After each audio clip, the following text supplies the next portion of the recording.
Semoga Tuhan beserta kita sekarang dan selama-lamanya. Inilah Injil suci menurut Lukas. Dimuliakanlah Tuhan. Sekali peristiwa, Yesus berkata kepada murid-muridnya, ada seorang kaya yang mempunyai seorang bendahara. Kepadanya disampaikan tuduhan bahwa bendahara itu menghamburkan miliknya. Lalu si kaya itu memanggil bendahara itu dan berkata, apakah yang telah kudengar tentang engkau? Berilah pertanggungjawaban atas urusanmu, sebab engkau tidak boleh lagi bekerja sebagai bendahara. Berkatalah bendahara itu di dalam hatinya, apakah yang harus kuperbuat? Tuanku memecat aku dari jabatanku sebagai bendahara. Mencangkul aku tidak dapat, mengemis aku malu. Aku tahu apa yang akan kuperbuat, supaya apabila aku dipecat dari jabatanku sebagai bendahara, ada orang yang akan menampung aku di rumah mereka. Lalu bendahara itu memanggil satu demi satu orang yang berhutang kepada tuannya. Katanya kepada yang pertama, berapakah hutangmu kepada tuanku? Jawab orang itu, 100 tempayan minyak. Lalu kata bendahara itu kepadanya, inilah surat hutangmu. Duduklah dan buatlah surat hutang lainnya sekarang juga. 50 tempayan. Kemudian ia berkata kepada yang kedua, dan saudara, berapakah hutangmu? Jawab orang itu, 100 pikul gandum. Katanya kepada orang ini, inilah surat hutangmu, buatlah surat hutang lain, 80 pikul. Bendahara yang tidak jujur itu dipuji oleh tuannya, karena ia telah bertindak dengan cerdik. Sebab anak-anak dunia ini lebih cerdik terhadap sesamanya daripada anak-anak terang. Maka aku berkata kepadamu, ikatlah persahabatan dengan mempergunakan mamon yang tidak jujur, supaya jika mamon itu tidak dapat menolong lagi, kamu diterima di dalam kemah abadi. Barang siapa setia dalam perkara-perkara kecil, ia setia juga dalam perkara-perkara besar. Dan barang siapa tidak benar dalam perkara-perkara kecil, ia tidak benar juga dalam perkara-perkara besar.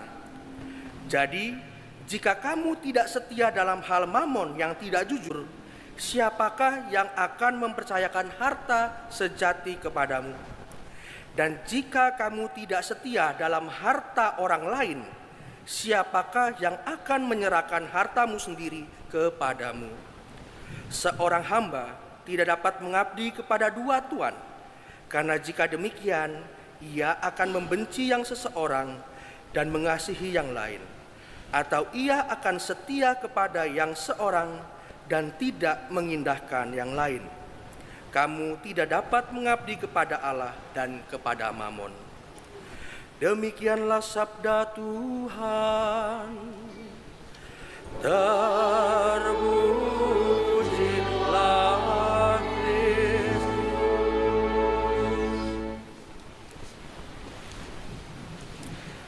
Romo, Bapak Ibu, saudara-saudari yang terkasih, adik-adik, selamat sore dan berkah dalam.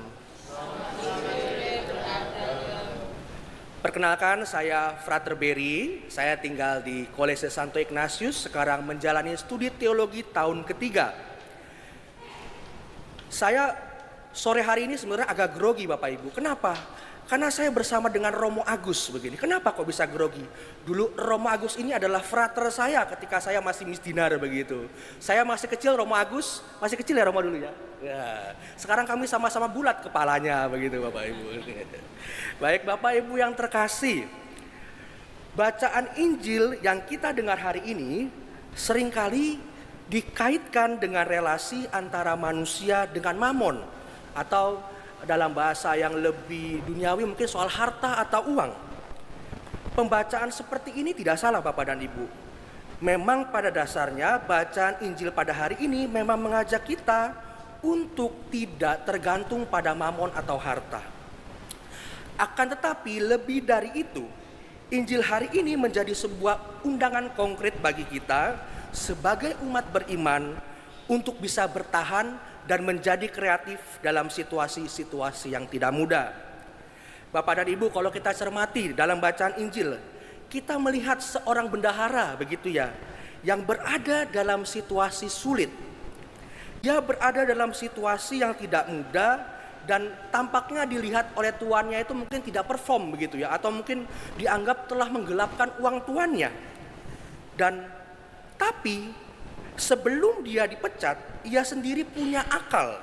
Dia berusaha untuk memperbaiki posisinya dan menjadi pribadi yang lebih baik dan tidak dipecat. Dan jika kita melihat sang bendahara, kita sesungguhnya melihat hal ini sebagai sebuah pekerjaan yang licik. Karena kan dia mencari cara supaya dianggap oleh tuannya baik. Akan tetapi kalau kita melihat keseluruhan kisah ini, sebenarnya dia bukan licik, tetapi cerdik Bapak Ibu. Ya, itu beda-beda dikit licik sama cerdik ya begitu Bapak Ibu ya. Jadi kalau refleksi saya ini licik atau cerdik ya. Nah, ini beda-beda dikit begitu ya. Bendahara ini bisa dikatakan cerdik. Kenapa? Karena dalam situasi yang sulit ini, bendahara tersebut dapat mencari cara agar keluar dari permasalahan. Dan hal yang menarik dalam Injil ini, bendahara tersebut mendapat pujian dengan cara cerdiknya ini. Dalam Injil kita mendengarkan bahwa Tuhan itu memuji bendahara yang tidak jujur karena ia sudah bertindak dengan cerdik.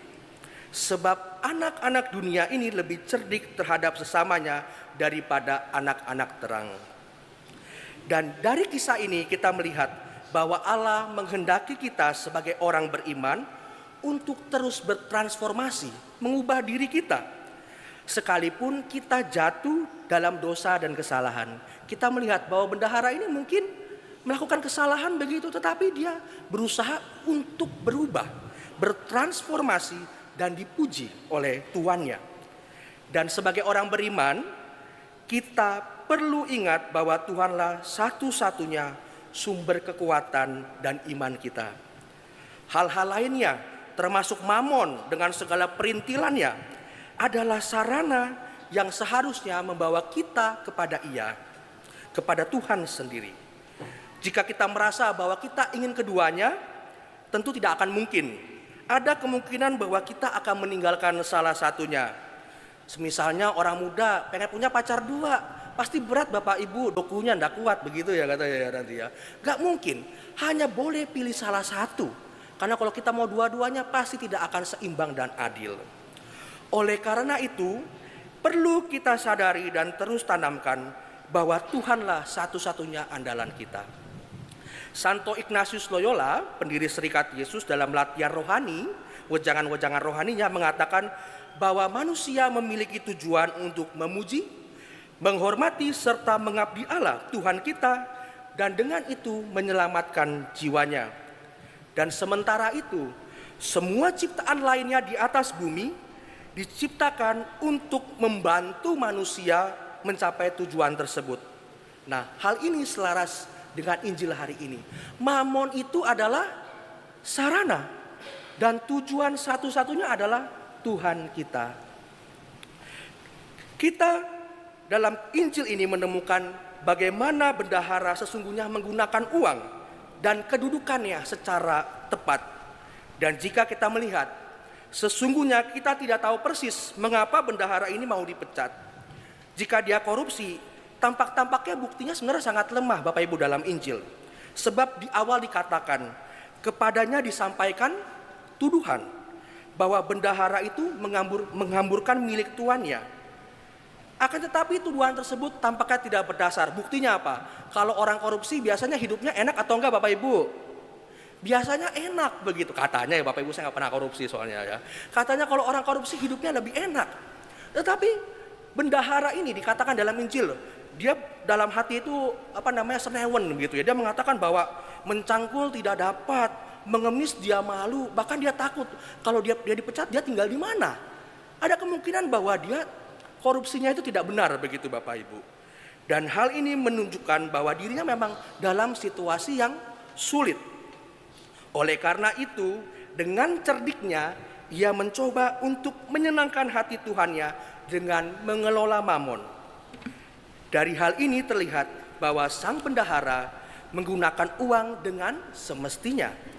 Ia tetap mengabdi kepada tuannya tanpa berpikir untuk memperkaya dirinya.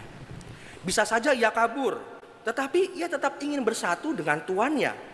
Inilah yang dipuji dan diharapkan oleh Yesus kepada kita. Sekalipun ada kesulitan dan hambatan, kita diajak untuk berpegang kepadanya. Bapak dan Ibu yang terkasih, dalam hidup keseharian kita bisa melihat bahwa mungkin ada loh orang-orang yang dikuasai oleh mamon, atau juga mungkin kadang-kadang kita juga yang terbawa dan menjadi gelap mata oleh karenanya. Kita mungkin bisa lihat di berita-berita bagaimana para orang-orang yang mungkin korupsi yang seringkali menghalalkan segala cara. Dan hal ini mereka lakukan untuk kepentingan diri mereka sendiri. Inilah yang dikritik oleh Allah, sikap egois dan hanya mementingkan diri sendiri. Mengelola mamon dalam bentuk apapun merupakan sebuah keutamaan yang harus terus dihidupi dan terus dilatihkan, mulai dari hal-hal yang paling kecil. Makanya dikatakan bahwa barang siapa setia dalam perkara kecil, ia setia juga dalam perkara-perkara besar. Bapak dan Ibu yang terkasih, praktisnya di dalam hidup kita selalu ingat akan Allah. Ketika kita dihadapkan pada situasi yang sulit, dilema, jangan pernah takut untuk memilih Allah. Nah, kalau kita sudah mulai ragu-ragu, di situ roh jahat akan mudah sekali bekerja menggoda kita. Gak apa-apa sedikit, gak apa-apa sedikit, lagunya Jumbo malah ya Bapak ya. Tapi sedikit-sedikit jadilah bukit, begitu Bapak Ibu katanya. Jadi harus berpegang pada prinsip, berpegang pada Allah. Tuhan tidak akan pernah meninggalkan kita. Sekalipun kita kadang ragu kepadanya, Ia tidak pernah sedikit pun ragu kepada kita. Oleh karena itu Bapak dan Ibu yang terkasih, marilah kita belajar dari bendahara yang cerdik pada hari ini, yang mampu menggunakan mamon agar dapat terus mengabdi kepada Tuhan yang Ia kasihi. Untuk menutup permenungan kita pada hari ini, saya ingin mengajak Bapak dan Ibu untuk menyanyikan sebuah lagu. Lagu ini merupakan sebuah lagu rohani yang mengajak kita untuk terus mengarahkan hati kita kepada Tuhan. Selaras dengan tema Ekaristik kita pada hari ini, mengabdi Tuhan sepenuh hati. Dan juga pesan Injil yang mengajak kita untuk menyadari bahwa segala sesuatu yang kita miliki adalah sarana untuk terus memuji dan melayaninya dengan sepenuh hati. Lagunya adalah Hati Sebagai Hamba. Mari Bapak Ibu. Ku tak membawa apapun juga saat ku datang ke dunia. Ku tinggal semua pada akhirnya saat ku kembali ke surga. Inilah yang ku punya, hati sebagai hamba yang mau taat dan setia padamu Bapa. Kemanapun ku bawa, hati yang menyembah dalam roh dan kebenaran sampai selamanya. Semoga Bapak Ibu, Tuhan meneguhkan kita dari hari ke hari. Kemuliaan kepada Bapa dan Putra dan Roh Kudus, seperti pada permulaan, sekarang, selalu, dan sepanjang segala masa. Amin.